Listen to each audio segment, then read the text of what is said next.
Témoignage de Emma qui a fait un déni de grossesse. Lors d'une consultation chez mon médecin généraliste, je lui ai fait part de douleurs d'estomac.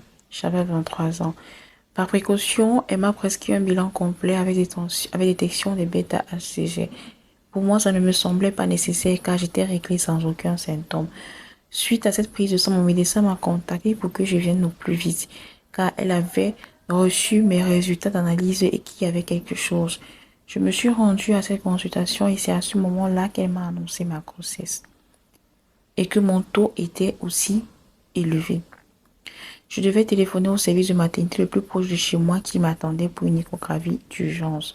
Cette annonce m'a fait l'effet d'une bombe dans la tête.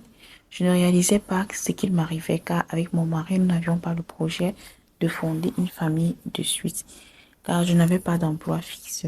Arrivée à l'hôpital, j'ai été prise en charge tout de suite par le gynécologue pour cette échographie en pensant toujours que ce n'était pas réel. Le moment où le médecin m'a montré l'image, j'ai réalisé que je n'étais pas en début de grossesse mais à un stade très avancé. Le coup de massue a été le moment où il m'a annoncé que j'étais à 26 semaines d'aménorrhée de grossesse. Le monde s'est écoulé autour de moi. Une grossesse se prépare en 9 mois et non en 3 mois et demi.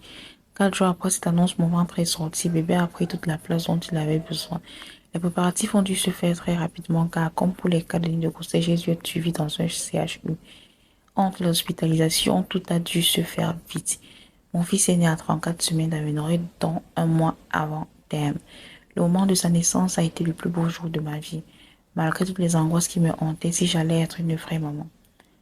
Les jours ont passé avec ce bébé à la maison, mais je n'arrivais pas à créer de lien avec mon fils. Malgré mon amour pour lui, j'avais toujours cette impression de distance que je n'arrive toujours pas à décrire aujourd'hui. Par contre, mon mari, lui, a créé une relation fusionnelle avec son fils. La première fois que mon fils m'a appelé, il ne disait pas maman, ne m'appelait pas mon prénom. Peut-être qu'il sentait que j'avais un mal-être en moi. Et la première fois qu'il m'a appelé maman, c'était le jour de ses 2 ans. Les années ont passé et maintenant les choses ont changé. J'ai réussi à créer cette relation avec mon fils, peut-être suite à la séparation avec son papa. Mais je sais aujourd'hui que je me suis angoissée pour rien et que mon fils m'aime.